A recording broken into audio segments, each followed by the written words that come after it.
Hello students, let us start lecture number 8.3 part 1। आज हम लोग परम्यूटेशन के कॉन्सेप्ट स्टडी करेंगे और एमएल अग्रवाल के एक्सरसाइज 8.3 के क्वेश्चन नंबर 1 to 4 सॉल्व करेंगे। बहुत इंपॉर्टेंट लेक्चर है आज का। प्रीवियस लेक्चर में लेक्चर 8.1 में हम लोगों ने फैक्टोरियल नोटेशन और एमएल अग्रवाल की एक्सरसाइज 8.1 सॉल्व कराई, सिंपल थी। लेक्चर 8.2 पार्ट 1, पार्ट 2, पार्ट 3 यही बेसिकली पूरा परम्यूटेशन कॉम्बिनेशन का बेस है। यहां पे हम लोगों ने आपको फंडामेंटल प्रिंसिपल ऑफ काउंटिंग के कॉन्सेप्ट समझाए और एमएल अग्रवाल की एक्सरसाइज 8.2 सॉल्व करी। अगर ये कॉन्सेप्ट आपको क्लियर हो गए तो परम्यूटेशन कॉम्बिनेशन में आगे कहीं कोई प्रॉब्लम नहीं आएगी क्वेश्चन सॉल्व करने में। बेसिकली जो स्टूडेंट्स को प्रॉब्लम आती है वो 2-3 क्वेश्चन बेसिक क्वेश्चंस होते हैं जिनका वो लास्ट तक आंसर नहीं मिल पाता उनको। तो वो क्वेश्चन होते क्या क्या है? सबसे पहला क्वेश्चन आता है कि जो फंडामेंटल प्रिंसिपल ऑफ काउंटिंग से हो सकता है, क्या वो परम्यूटेशन वाले मेथड से भी हो सकता है? यस। आप ये मान के चलिए कि जो परम्यूटेशन है और जो कॉम्बिनेशन है, ये आपके पास, ये भी आपके पास अरेंजमेंट है और कॉम्बिनेशन भी आपके पास अरेंजमेंट है। और फंडामेंटल प्रिंसिपल ऑफ काउंटिंग में भी आपने अरेंजमेंट ही स्टडी किया कि 5 ऑब्जेक्ट है, 1 2 3 4 5, इसमें से 3 को आपको सेलेक्ट करना है। तो नंबर ऑफ अरेंजमेंट क्या होंगे? 5 × 4 × 3। यही आपने फंडामेंटल प्रिंसिपल ऑफ काउंटिंग में किया। यही परम्यूटेशन है, यही कॉम्बिनेशन है। तो फंडामेंटल प्रिंसिपल ऑफ काउंटिंग और परम्यूटेशन में क्या डिफरेंस है? सबसे पहले इसमें आते हैं। कोई डिफरेंस नहीं है। फंडामेंटल प्रिंसिपल ऑफ काउंटिंग का ही ये परम्यूटेशन एक्सटेंशन है। ये सिंपल एक्सटेंशन है। कैसे एक्सटेंशन है वो देखिए कि आपके पास 5 ऑब्जेक्ट्स हैं, 1 2 3 4 5। आपको 3 ऑब्जेक्ट्स के अरेंजमेंट बनाने हैं। तो क्या आएगा आपके पास? फंडामेंटल प्रिंसिपल ऑफ काउंटिंग से क्या आएगा? 5 × 4 × 3। ये बहुत डिटेल में मैं आपको बता चुका हूं। 5 × 4 × 3 दैट इज 60। ओके। अब हमारे पास परम्यूटेशन क्या है? परम्यूटेशन इसका एक्सटेंशन है। यहां पे हम कहते हैं कि हमारे पास 5 डिस्टिंक्ट ऑब्जेक्ट्स हैं, हमें 3 ऑब्जेक्ट्स चूज करने और अरेंजमेंट बनाने हैं। तो क्या होगा? 5p3 डायरेक्ट हम लोग लिखेंगे। That is factorial 5 upon 5 - 3 that is 2 factorial means 5 × 4 × 3 that is 60। तो देखिए दोनों ही चीजें सेम आई। यहां पे क्या है? आपके पास डायरेक्ट एक फॉर्मूला आ गया। लैंग्वेज को पकड़ के चलिए और देखिए कि वहां पे परम्यूटेशन अप्लाई हो रहा है कि नहीं हो रहा है। अब आपको लैंग्वेज के ऊपर इतने क्वेश्चन कर चुके कि अब आपको लैंग्वेज के ऊपर कमांड हो गई होगी कि वो पूछना क्या चाह रहा है। तो पहला क्वेश्चन तो हमारा क्लियर हो गया कि परम्यूटेशन और fundamental of principle of counting, permutation और जो आपके पास फंडामेंटल प्रिंसिपल ऑफ काउंटिंग है, इन दोनों में डिफरेंस क्या है? इन दोनों में कोई डिफरेंस नहीं है। आपके पास फंडामेंटल प्रिंसिपल ऑफ काउंटिंग से भी क्वेश्चन हो सकते हैं और परम्यूटेशन से भी हो सकते हैं। ये थोड़ा सा लेंथी हो जाता है, ये आपने डायरेक्ट कर दिया है। देखिए 5p3 क्लियर। अब सेकंड क्वेश्चन जो बेसिक पूछते हैं स्टूडेंट्स की परम्यूटेशन और कॉम्बिनेशन, इसमें क्या डिफरेंस है? कब किन क्वेश्चंस में परम्यूटेशन लगेगा, किस क्वेश्चन में कॉम्बिनेशन लगेगा? ये क्वेश्चन सबसे ज्यादा कंफ्यूज करता है स्टूडेंट को। तो आपको मैंने जैसे बताया बहुत सिंपल है, इसमें कहीं कोई भी कंफ्यूजन नहीं है। आपको मैंने जैसे बताया परम्यूटेशन और कॉम्बिनेशन कुछ भी अलग नहीं है, दोनों के दोनों अरेंजमेंट है। आप बेसिकली इसकी डेफिनेशन को समझिए। हम लोग क्या करते हैं नॉर्मल कोर्स में कि क्वेश्चन देखा, परम्यूटेशन एनपीआर देखा, कॉम्बिनेशन देखा, एनसीआर देखा, बस उसके बाद क्वेश्चन में जुट गए। हमने कोशिश ही नहीं करी ये देखने की कि परम्यूटेशन क्या है, कॉम्बिनेशन क्या है। परम्यूटेशन भी अरेंजमेंट है और कॉम्बिनेशन भी अरेंजमेंट है। कई बार ये सिलेक्शन बोल देता है तो डायरेक्ट समझ में आ जाता है कि कॉम्बिनेशन है, पर कई बार अरेंजमेंट कहता है। Arrangement where order matters, where order matters, जहां पे ऑर्डर मैटर करेगा। और arrangement where order does not matter. सिर्फ इतना सा फर्क है। एक चीज ये आप समझ लीजिए, इसे भी एग्जांपल से समझाता हूं, एकदम क्लियर हो जाएगा कि परम्यूटेशन और कॉम्बिनेशन दोनों देखिए सेम ही है। परम्यूटेशन और अरेंजमेंट है दोनों। यहां पे ऑर्डर मैटर करेगा, यहां पे ऑर्डर मैटर नहीं करेगा। Order does not matter means जैसे आपके पास 1 2 3 और 2 3 1 है। अब अगर आप कहें कि ये दो अलग अलग अरेंजमेंट है, अगर आप ऑर्डर के ऊपर मैटर करता है ऑर्डर इसमें, तो 1 2 3 का भी ऑर्डर अरेंजमेंट हो सकता है, 2 3 का भी अरेंजमेंट हो सकता है, मींस अरेंजमेंट यहां पे 2 है। पर अगर ऑर्डर मैटर नहीं कर रहा है, ऑर्डर कोई सा भी हो, नंबर जो है आपके पास 1 2 3 ही है। देखो यहां पे 1 2 3 और यहां पे भी 1 2 3। तो यहां पे आपके पास कॉम्बिनेशन है 1, परम्यूटेशन है 2। तो दिस इज द डिफरेंस। अब इसका एक और एग्जांपल देखिए, सपोज आपके पास 5 डिजिट है, 1 2 3 4 5। आपको 3 डिजिट नंबर बनाना है, तो क्या होगा 5 4 3, या फिर हम लोग परम्यूटेशन वाले मेथड से करेंगे 5p3।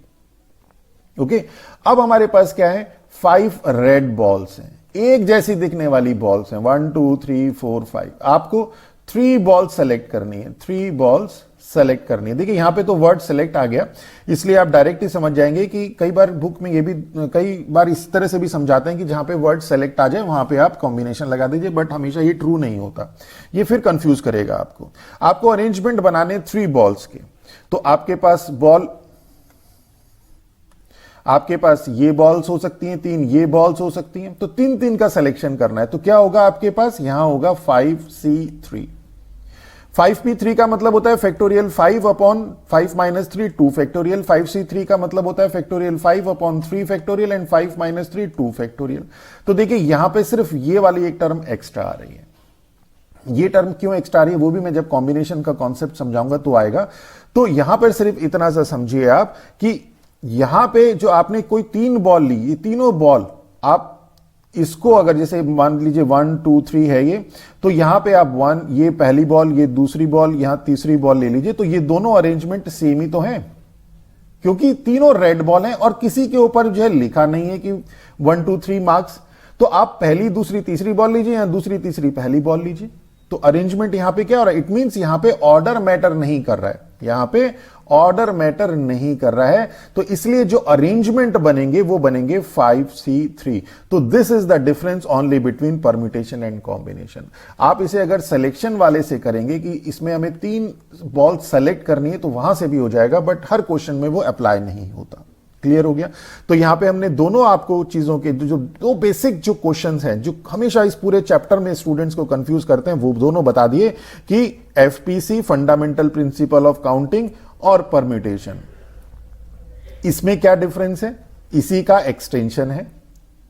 यहां पे 5 4 3 होगा 3 ऑब्जेक्ट्स का, यहां पे 5p3 होगा, ये डायरेक्ट हो गया। और परम्यूटेशन और कॉम्बिनेशन में क्या डिफरेंस है ये भी बता दिया कि परम्यूटेशन आपका सिंपल अरेंजमेंट है वेयर ऑर्डर मैटर्स, और कॉम्बिनेशन अरेंजमेंट है where order does not matter.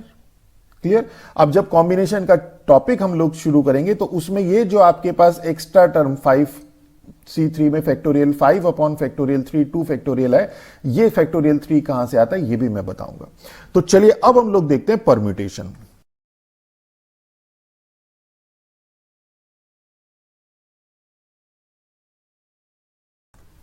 तो देखिए सिंपल लिखा हमने, परम्यूटेशन क्या है कि arrangement which can be made. तो हमेशा ध्यान रखिए परम्यूटेशन मींस अरेंजमेंट। तो आप परम्यूटेशन जो आपका वर्ड है इसके ही जगह पे आप सिंपल जैसे परम्यूटेशन आए आप माइंड में लिखे arrangement, which can be made by taking some or all of a number of objects with order taken into account, जहां पे ऑर्डर मैटर करेगा।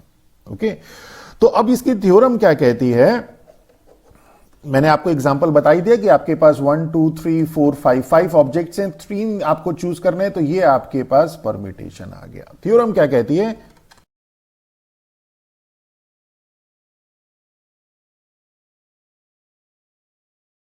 तो देखिए बहुत सिंपल है, क्या कहता है कि नंबर ऑफ परम्यूटेशन यानी कि अरेंजमेंट विद ऑर्डर मैटर, जहां पे ऑर्डर मैटर करता है, ऐसे अरेंजमेंट जहां ऑर्डर मैटर करता है। तो number of arrangement of n different object, 1 2 3 4 5 objects हैं, taking are at a time, 3 आपको लेने हैं, इज 5p3। अभी तक किया था 5 4 3, 5 इंटू 4 इंटू 3। अब ये कैसे आएगा, इसका प्रूफ देख लीजिए, ये भी फंडामेंटल प्रिंसिपल ऑफ काउंटिंग से ही प्रूफ होगा इसका। और NPR means factorial n upon n minus R factorial. Okay, मैं बार बार कह रहा हूं, देखिए कॉन्सेप्ट आप समझिए, अगर कॉन्सेप्ट नहीं समझेंगे तो क्वेश्चन में हमेशा आप कंफ्यूज रहेंगे। तो क्वेश्चन को ये कॉन्सेप्ट को बड़ा क्लियर कर लीजिए। अब आपके पास क्या है, इसका अगर हम प्रूफ देखें, आपके पास नंबर ऑफ डिस्टिंक्ट ऑब्जेक्ट कितने हैं,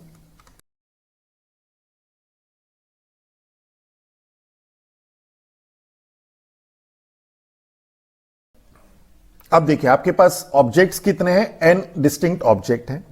आपको आर ऑब्जेक्ट्स लेके अरेंजमेंट बनाने, तो ये पहला ऑब्जेक्ट, ये दूसरा, ये तीसरा, ये चौथा, इसी तरह से आर -1 और ये rth। ओके, ये आपको ऑब्जेक्ट्स सेलेक्ट करने हैं। अब पहला ऑब्जेक्ट कितने वेज से आ सकता है, जो हम लोगों ने फंडामेंटल प्रिंसिपल ऑफ काउंटिंग में पढ़ा। पहला ऑब्जेक्ट कितने वेज से आ सकता है, आपके पास n ऑब्जेक्ट्स हैं, एक लेना है तो मींस n वेज होंगे। अब जब ये भी देखिए आपके पास n ऑब्जेक्ट्स हैं, एक लेना है तो क्या कितने नंबर ऑफ वेज होंगे, np1 होंगे। तो यहां पे भी परम्यूटेशन लगाई है आपने, इससे पहले के क्वेश्चन में भी परम्यूटेशन लगाई है।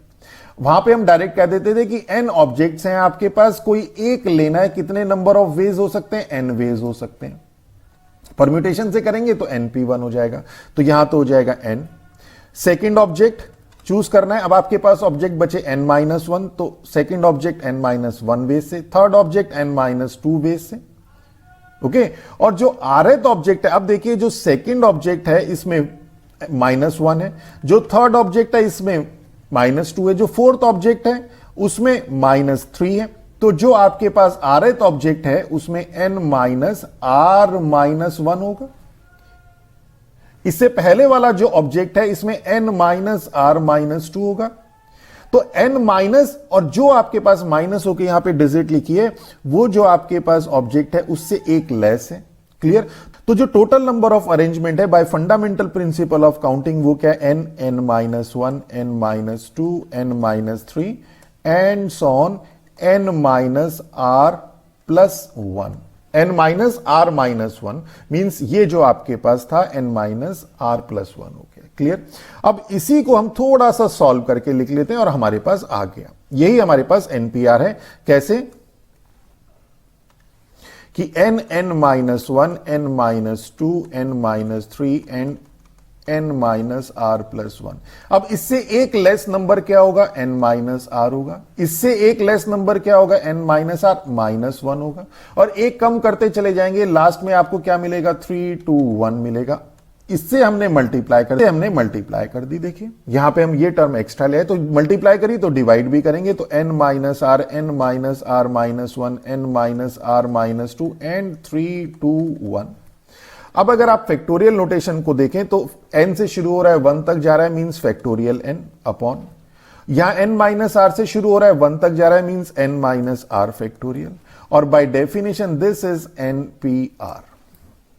इसी को हम लोग इस तरह से लिख देते हैं, npr की फॉर्म में लिख देते हैं कि factorial n upon factorial n-r। तो क्लियर हो गया। अब आपका क्वेश्चन देखिए कितना आसान हो गया, कि जो पहले क्वेश्चन था कि आपके पास n डिस्टिंक्ट ऑब्जेक्ट थे,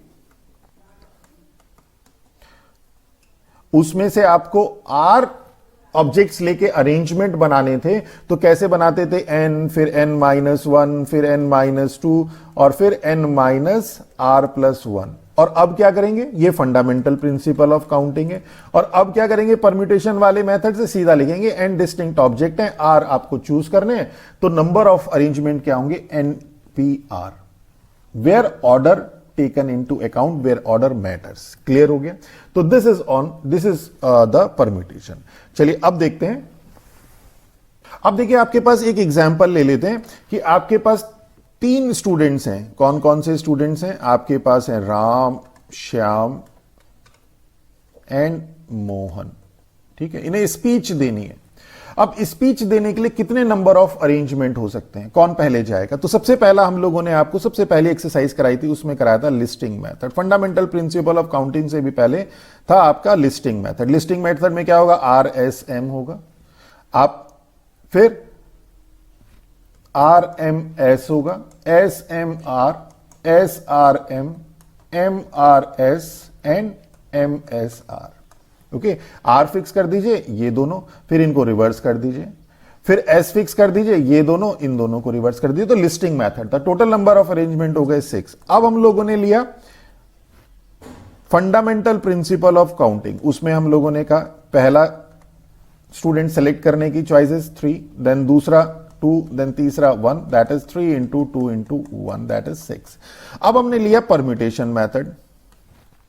तो परम्यूटेशन मेथड में क्या, ध्यान रखिएगा, परम्यूटेशन मेथड में क्या, आपके पास 3 स्टूडेंट हैं और 3 स्टूडेंट में से 3 को सेलेक्ट करके अरेंजमेंट बनाना है। 3 डिस्टिंक्ट ऑब्जेक्ट हैं और 3 डिस्टिंक्ट ऑब्जेक्ट में से 3 सेलेक्ट करने और अरेंजमेंट बनाना है, मींस 3p3।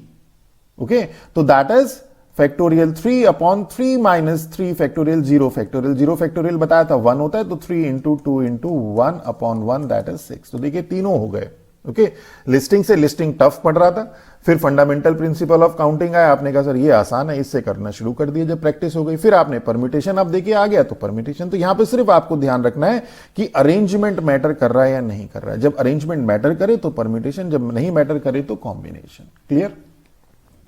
अब इसी तरह से सेकंड एग्जांपल देख लेते हैं। आपके पास 1 2 3 4 5 आपके पास डिजिट्स हैं, इसमें 2 डिजिट नंबर आपको बनाना है। तो 2 डिजिट नंबर अभी तक जो बनाया आपने वो बनाया ये 5 वे से और ये 4 वे से। अब इसे इसलिए डिटेल में नहीं कर रहे हैं क्योंकि ऑलरेडी कर चुके हैं। That is total number of ways is 20। अगर हम परम्यूटेशन वाला मेथड लगाएं, आपके पास 5 डिस्टिंक्ट ऑब्जेक्ट हैं, तो मींस 5 आपको 2 सेलेक्ट करने हैं और अरेंजमेंट बनाने हैं। तो 5p2 means factorial 5 upon 5 minus 2 that is 3 factorial, means 5 into 4 into 3 factorial upon 3 factorial, ये कैंसिल्ड आउट दैट इज 20। देखिए कितना आसान हो गया। ओके, तो बेसिकली जो परम्यूटेशन है this is the shortcut of fundamental principle of counting. इसमें कुछ नोट पॉइंट है वो हम लोग डिस्कस कर लेते हैं।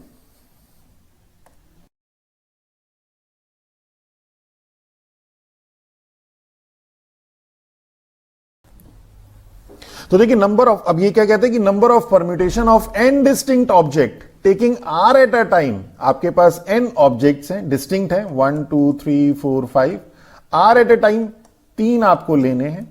रिपीटेशन अलाउड, रिपीटेशन अलाउड है, तो पहले वाले में 5 वे से ले सकते हैं, दूसरे वाले में 5 और तीसरे वाले में 5, means 5 raise to the power 3। इसी तरह से यहां पे क्या है, आपके पास n ऑब्जेक्ट है, r एट अ टाइम लेना, रिपीटेशन अलाउड है, तो n raise to the power r। तो देखिए कहां परम्यूटेशन लगा, तो वही तो आ गया कि number of permutation. Permutation means simply arrangement. अब परम्यूटेशन देख के आप ये मत कहिएगा कि सर ये तो फंडामेंटल प्रिंसिपल ऑफ काउंटिंग से होने वाला था, वहां पे भी पढ़ा था, यहां दोबारा पढ़ा रहे हैं आप। तो देखिए मैं यहां पे सिर्फ इतना समझाना चाह रहा हूं आपको कि ये जो परम्यूटेशन है और अरेंजमेंट है both are the same thing, कुछ भी अलग नहीं है। ओके, तो ये हो गया फर्स्ट। देन सेकेंड,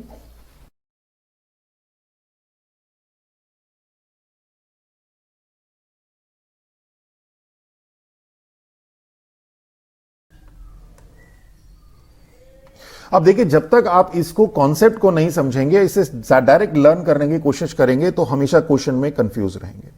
तो क्वेश्चन जो आपके पास यहाँ पे थ्योरम्स हैं, नोट पॉइंट्स हैं, इनको समझिए कि वो आया कहां से। तो ये सारे इसी टाइप के क्वेश्चंस आपको वहां पे मिलेंगे। सिर्फ क्या होगा, n की जगह 5 होगा, r की जगह 3 होगा, इतना फर्क होगा।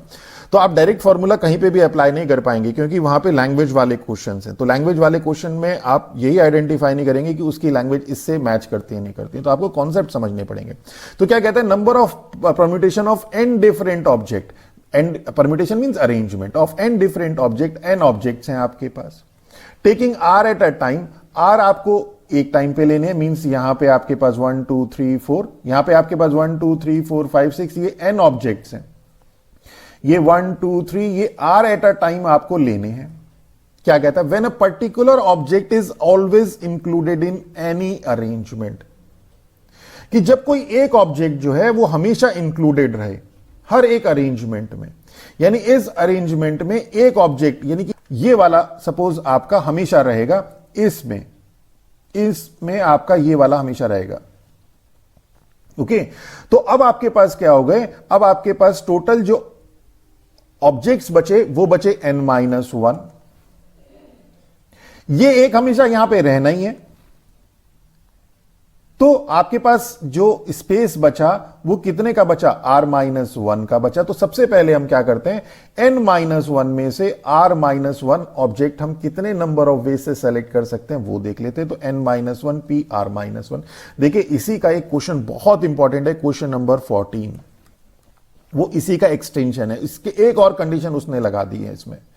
ठीक है, तो इसको अच्छी तरह समझ लीजिए। मैंने आपको बार बार कहा अगर डायरेक्ट लर्न करने की कोशिश करेंगे तो क्वेश्चन नहीं अटेम्प्ट कर पाएंगे। तो ये आपके पास जो थ्योरम समझ लीजिए, इसको नोट पॉइंट समझ लीजिए, ये है। और क्वेश्चन नंबर 14 जो है वो दोनों के दोनों, क्वेश्चन नंबर 14 इसी का एक्सटेंशन है। तो यहां पे आपके पास n-1 ऑब्जेक्ट्स बचे और आपके पास r-1 प्लेसेस बचे, वहां पे फिल करना है। तो n-1 में से r-1 इस तरह से हो गया। अब ये जो वन ऑब्जेक्ट है, ये यहां पे भी जा सकता है, ये यहां पे भी जा सकता है, ये यहां पे भी जा सकता है, ये यहां पे भी जा सकता है और ये यहां पे भी जा सकता है। तो इस एक को इस आर प्लेस पे कितने नंबर ऑफ वेज से लिख सकते हैं? आर नंबर ऑफ वेज से लिख सकते हैं। तो इनटू आर आ गया। तो आपके पास कंडीशन क्या हुई? दो कंडीशन हुई कि पहला तो ये जो नंबर है जिसे फिक्स किया है, जो आर प्लेस पे हमेशा रहेगा, वो कहां पे रहेगा? वो आर में से किसी भी प्लेस पे रह सकता है। तो नंबर ऑफ वेज हो गए आर। एंड अब जो बचे हुए ऑब्जेक्ट हैं n-1, उनको आपको r-1 प्लेस पे चूज करना है। तो n-1 p r-1, that is total number of ways is r into n-1 p r-1। Clear? अब इसी में एक थर्ड आता है, देखिए इसी के ऊपर बेस्ड क्वेश्चन भी है आपके पास।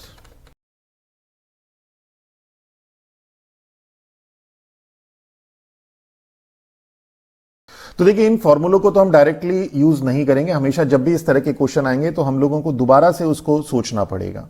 हम दोबारा से सोचेंगे, दोबारा से अरेंजमेंट बनाएंगे। तो देखिए क्या कह रहा है, एन डिस्टिंक्ट ऑब्जेक्ट है, 1 2 3 4, ये आपके पास एन ऑब्जेक्ट्स हैं, एन ऑब्जेक्ट्स हैं। Taking are at a time आपको आर लेने 1 2 3 और ये आपको ये आर लेना, ये 1 2 3 इसी तरह से आर ऑब्जेक्ट लेने। When a particular object is not taken in any arrangement, कोई भी एक ऑब्जेक्ट जो है आपको किसी में इसमें नहीं लेना है। तो सपोज आपको ये अरेंजमेंट नहीं लेना है, या ये नहीं लेना है, या ये नहीं लेना है, या ये नहीं लेना है, तो आपके पास अरेंज यहां पे ऑब्जेक्ट कितने बचे जिनको लेना है? वो बचे आपके पास n-1। तो जब आपको n में से r ऑब्जेक्ट लेने होते थे तो आता था आपके पास npr, और जब हम फंडामेंटल प्रिंसिपल ऑफ काउंटिंग से करते तो n n-1, n-2, n-r+1। और जब हमारे पास अब क्या है, यहां पे हमारे पास है n-1 ऑब्जेक्ट है। देखिए यहां पे हमारे पास n-1 ऑब्जेक्ट है, एक ऑब्जेक्ट को तो लेना ही नहीं है। और कितने का आपको n-1 तो टोटल ऑब्जेक्ट है, और आपको लेने कितने ऑब्जेक्ट हैं? r ऑब्जेक्ट लेने हैं। तो आपके पास क्या आ जाएगा? n-1 pr। This is the total arrangement. Fourth में एनपीआर की कुछ प्रॉपर्टीज देख लेते हैं। तो फर्स्ट है हमारे पास कि NPN, NPN is factorial N. कैसे? कि factorial N upon N minus N factorial, that is N factorial upon 0 factorial, and 0 factorial is 1, that is, ये तो फर्स्ट हो गई। इसी तरह से np0, np0 is 1, that is factorial N upon N minus 0 factorial, that is N factorial upon N factorial. Okay, the third is 0 factorial, we know 0 factorial भी और 1 factorial भी 1 होता है। और तो फोर्थ प्रॉपर्टी बहुत इंपॉर्टेंट है, एंड दैट प्रॉपर्टी इज कि when we talk about NPR, तो इस एनपीआर में this r is always greater than equal to 1 less than equal to n. N है that is always greater than equal to r. Okay, तो चलिए अब हम लोग एमएल अग्रवाल की एक्सरसाइज 8.3 सॉल्व करते हैं। तो क्वेश्चन नंबर फर्स्ट है, find the value of this. तो फर्स्ट है हमारे पास P43, P43 means 4P3, that is factorial 4 upon 4 minus 3 factorial, 4 minus 3 factorial is 1 factorial, that is 4 factorial, and 4 into 3 into 2 into 1, that is 24। Okay, second देखते हैं इसी तरह से similarly.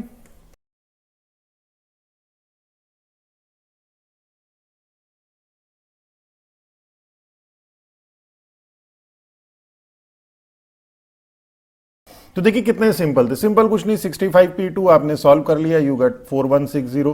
7P5 factorial 7 upon 7 minus 5 means 2 factorial solve कर लिया। 10P3 means factorial 10 upon 10 minus 3 7 factorial solve कर लिया। Okay, चलिए नेक्स्ट क्वेश्चन देखते हैं।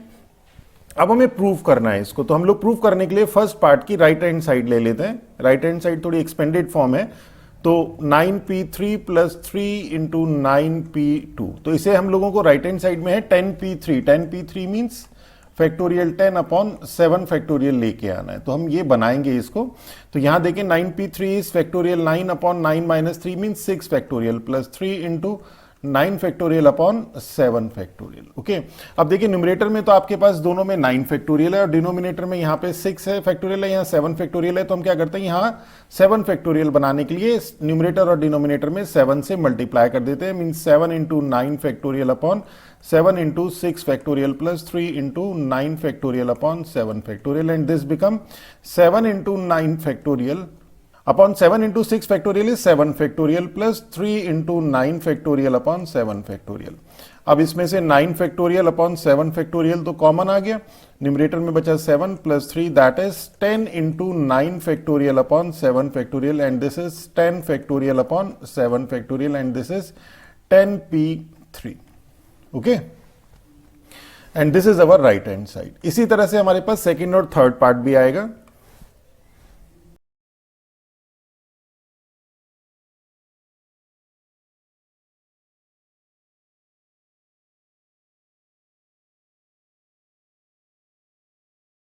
ये भी बहुत सिंपल है, आपने राइट हैंड साइड ले ली 2 इंटू पी एन माइनस 2, इसको आपने थोड़ा सा सॉल्व कर लिया, ये आ गया factorial 2, you can write 2 into 1 factorial, तो 1 फैक्टोरियल और 0 फैक्टोरियल आर द सेम, तो factorial n upon 0 factorial and factorial n upon 0 factorial is npn। देखिए npn क्या होगा, factorial n upon n minus n factorial means n factorial upon 0 factorial. Okay, तो जो right hand जो हम लोगों को प्रूव करना है उसको हमेशा हम अपने ध्यान में रखेंगे। एंड थर्ड पार्ट इज,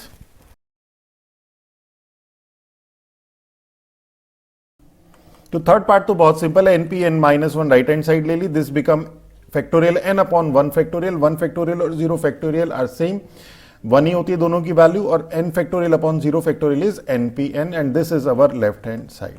तो ये हमारा प्रूफ हो गए। क्वेश्चन नंबर थर्ड देखते हैं। क्वेश्चन नंबर थर्ड का फर्स्ट पार्ट है, हमें n की वैल्यू फाइंड आउट करनी है, तो इट इज एन इक्वेशन, तो n plus 1 p3 is equal to np4।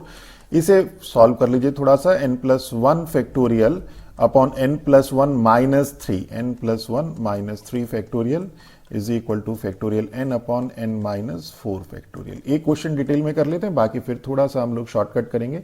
तो n plus 1 factorial upon n minus 2 factorial is equal to factorial n upon n minus 4 factorial. अब देखिए ये term n plus 1 के बाद n आता है और n प्लस 1 और n में n प्लस 1 ग्रेटर है, तो इसका हम एक्सपेंशन कर देते हैं, तो n प्लस 1 नेक्स्ट टर्म मिलेगी n, और इसे यहीं रोक देते हैं क्योंकि यहां पे आपके पास देखिए यहां पे आपके पास n फैक्टोरियल है, तो अपॉन इसी तरह से यहां पे देखिए n minus 2 factorial n minus 4 factorial, तो n माइनस 2 ग्रेटर है, तो इसका जब हम एक्सपेंशन करेंगे तो मिलेगा n माइनस 2 n माइनस 3 और n minus 4 factorial is equal to, इसको हम ऐसे ही रहने देते हैं क्योंकि ये कैंसिल्ड आउट हो जाएगा, तो इससे ये कैंसिल्ड, इससे ये cancelled, and this implies n plus 1 is equal to n minus 2 n minus 3 that is n square minus 6n plus 5 is equal to 0। 5 के ऐसे फैक्टर जिन्हें ऐड करने पे 6 आए, शॉर्टकट मेथड बता रहे हैं आपको, पहले भी बता चुके हैं और बहुत इजी मेथड है। इससे पहले के क्वेश्चन में भी हर क्वेश्चन में फैक्टर में लीनियर फैक्टर में ये यूज हुआ, तो 5 और 1 इसके 5 के ऐसे फैक्टर जिन्हें ऐड करने पे 6 आए। अब बिकॉज यहां पे आपके पास देखिए माइनस है, तो हम लोग यहां पे माइनस 6 बना देते हैं, माइनस 5 माइनस 1 इज माइनस 6। तो अब ये काम हो गया, यहां पे n लगा दीजिए और यहां पे n लगा दीजिए, तो ये फैक्टर आ गए, तो ये हो गया n minus 5 n minus 1 is equal to 0 and this implies n is equal to. अब देखिए यहां पे क्या है आपके पास, एक टर्म है आपके पास np4, और मैंने बताया था ये जो टर्म है वो हमेशा ग्रेटर होनी चाहिए, ग्रेटर देन इक्वल टू इससे, मींस ये जो n होगा वो हमेशा ग्रेटर देन इक्वल टू होगा 4 से। npr था, npr में मैंने बताया था आपको कि r should always be less than equal to n या n should always be greater than equal to 4। तो चूंकि यहां पे 4 आया है तो यहां पे इस 4 से या तो ग्रेटर होगा या इक्वल होगा। इसी तरह से नेक्स्ट एक मिला हमें n प्लस 1 p3, तो ये n plus 1 will always be greater than equal to 3, यानी कि n plus 1 will always be greater than equal to 3 means n is always be greater than equal to 2। तो हमेशा हमारे पास क्या होगा कि n की वैल्यू वो होगी जो या तो ग्रेटर देन 4 या ग्रेटर देन इक्वल टू 2 होगी। मींस यहां से मिल रहा है n इज इक्वल टू 1, तो n इज इक्वल टू 1 तो पॉसिबल है नहीं, means n is equal to 5 and n is equal to 1 is not possible. Clear? देखिए 1p4 तो होगा भी नहीं ना, क्लियर हो गया। अब इसी का सेकंड पार्ट देखते हैं, 3 into N p4 is equal to 5 into n minus 1 p4।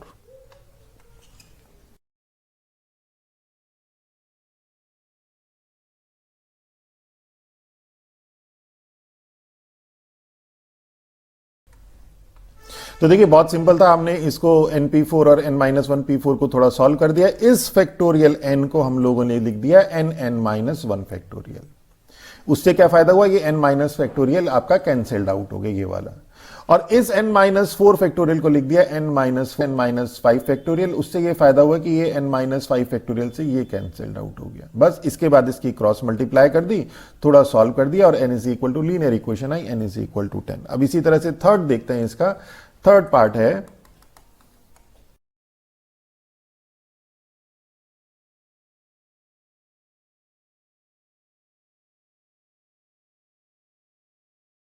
तो देखिए हम लोगों ने इसे सिंपली सॉल्व कर लिया। ये हो गया फैक्टोरियल, ये हो गया आपके पास factorial n upon n minus 4 factorial np4 और np2 हो गया आपके पास factorial n upon n minus 2 factorial. यहाँ पे फैक्टोरियल n से ये कैंसिल्ड आउट और n ये आ गया आपके पास, ये टर्म ने ऐसे लिख लिया और n माइनस 2 फैक्टोरियल को लिख दिया n minus 2, n minus 3 and n minus 4 factorial. इससे ये फायदा हुआ कि n माइनस 4 फैक्टोरियल से ये कैंसिल्ड आउट हो गया, क्रॉस मल्टीप्लाई कर दी, आपके पास ये क्वाड्रेटिक इक्वेशन आ गई। 36 के ऐसे फैक्टर जिन्हें सब्ट्रैक्ट करने पे 5 आए, 9 एंड 4। देखिए उसमें हम लोगों ने आपको फैक्टर भी बताए थे कैसे करते हैं, 136, 2, 18, बहुत शॉर्टकट मेथड था, 3, 12, 4, 9। तो देखिए 4 और 9 का कॉम्बिनेशन और एक स्टेज पे जाकर बस 5-6 ही बनते हैं, उसके बाद रिपीट हो जाता है। 5 का नहीं होगा 6, 6, देन 9, 4। ओके तो इसी तरह से 10 का नहीं होगा, 11 का नहीं होगा, 12। तो 12 के बाद ये यहां से रिपीट करना शुरू कर जाएगा। तो यहां पे क्या आ गया 9 एंड 4 और उसके बाद आपको 5 एंड 5 चाहिए माइनस का, तो ये माइनस का 9 प्लस का 4 हो जाएगा और यहां पे n and this is n। तो ये हो जाएगा n minus 9 and n plus 4 is equal to 0। This implies n is equal to 9 because n is equal to minus 4 is not possible. Clear? n is equal to minus 4 not possible. NPR में negative नहीं होता, मैं last lecture में आपको बता चुका हूं। अब देखिए इस क्वेश्चन में थोड़ा सा अभी तक हम लोग जो चीजें पढ़ते आए ना, तो वो हमारे दिमाग में ऐसे इंप्रेशन आ जाता है कि हमें थोड़ा सा भी डिफरेंट आता है तो हमें लगने लगता है कि गलत है। तो देखिए NPR भी लिख सकते हैं, यानी कि NP2 भी लिख सकते हैं और 2PN भी लिख सकते हैं। इस केस में n जो है इससे लेस होगा, ठीक है। तो ऐसा नहीं है कि 2PN लिखेंगे तो गलत हो जाएगा। जैसे यहां पे 4PN लिखा है तो अब आप सोचने लगेंगे ये जो सिंबल P4, N था, इसे एकदम तुरंत आप इसे NP4 लिख देंगे, तो ऐसी गलती मत करिएगा क्योंकि यहां पे स्टूडेंट गलती करते हैं। तो क्या हो जाएगा factorial 4 upon 4 minus n factorial, इसे ध्यान से करिएगा इस क्वेश्चन को, और 6 into 5 factorial upon 5 minus n plus 1 means 5 minus, चलिए लिख देते हैं n plus 1 factorial and this implies 5 into 4 factorial is 5 factorial. ये इसलिए लिख रहे हैं क्योंकि दोनों साइड से 5 फैक्टोरियल कैंसिल हो जाएगा। 4 minus n factorial is equal to 6 into 5 factorial and 4 minus 6 minus this is 5 plus 1, 6 minus n factorial. अब देखिए 6 माइनस n फैक्टोरियल से एक लेस होगा, 6 minus n minus 1 means 5 minus n, उससे एक 4 माइनस n, तो हम इसका एक्सपेंशन करेंगे और हमें ये टर्म मिल जाएगी। तो 5 फैक्टोरियल से तो ये cancel, 1 upon 4 minus n factorial is equal to 6 upon 6 minus n, 5 minus n और 4 माइनस n फैक्टोरियल। यहीं पे रोक देंगे क्योंकि ये टर्म हमें यहीं पे मिल रही है। बस अब इसके बाद इसे हम सॉल्व कर लेंगे। अब ये एज यूजुअल सॉल्व हो जाएगा। अब 24 के ऐसे फैक्टर जिन्हें ऐड करने पे 11 आए, 8 एंड 3, माइनस का 11 चाहिए, माइनस 8 माइनस 3, और अब ये हो गया फैक्टर इसके, देखिए कितना। तो this implies n minus 8 and n minus 3 is equal to 0। तो this implies n is equal to 8 and 3। अब देखिए क्या होगा, यहां पे आपके पास जो क्वेश्चन है उस क्वेश्चन में दिया है 4PN, तो ये 4 जो है हमेशा ग्रेटर होगा n से।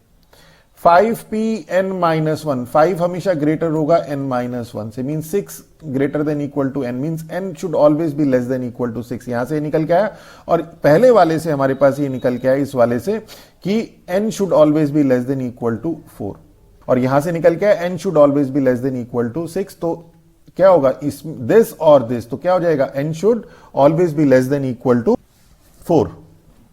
तो क्या आ जाएगा हमारे पास, यहां पे क्या मिला था, तो n इज इक्वल टू 8 और n इज इक्वल टू 3, तो n इज इक्वल टू यहां पे आ जाएगा हमारे पास 3 as n is equal to 8 is not possible. चलिए नेक्स्ट देखते हैं।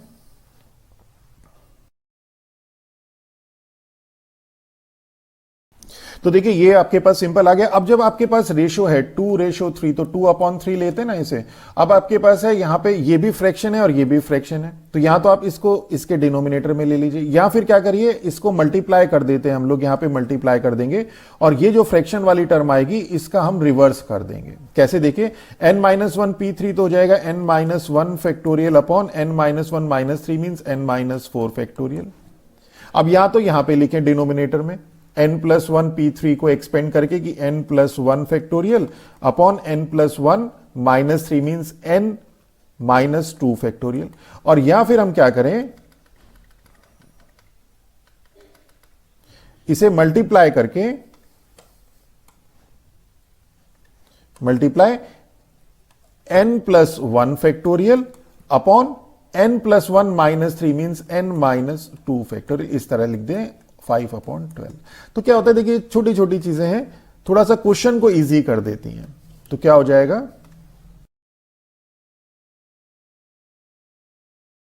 तो इसको तो हमने n-2 फैक्टोरियल को तो लिख दिया n-2, n-3, n-4, तो ये n-4 फैक्टोरियल से ये कैंसिल्ड आउट टर्म, और इधर से n+1 फैक्टोरियल को n+1 n और n-1 ये cancelled out. This implies n-2 n-3 upon n+1। थोड़ा सा बस ये इक्वेशन सॉल्व करने वाला है, अदरवाइज इसमें परम्यूटेशन कॉम्बिनेशन वाले तो ज्यादा कॉन्सेप्ट नहीं है। इसकी क्रॉस मल्टीप्लाई कर दीजिए,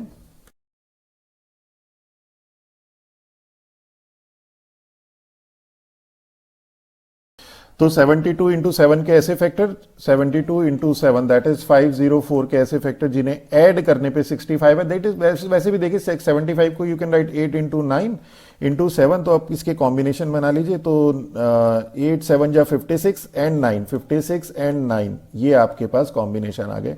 56 प्लस 9 इज 65। तो अब इसका शॉर्टकट भी देख लीजिए, 56 ये हो गया, 9 ये हो गया।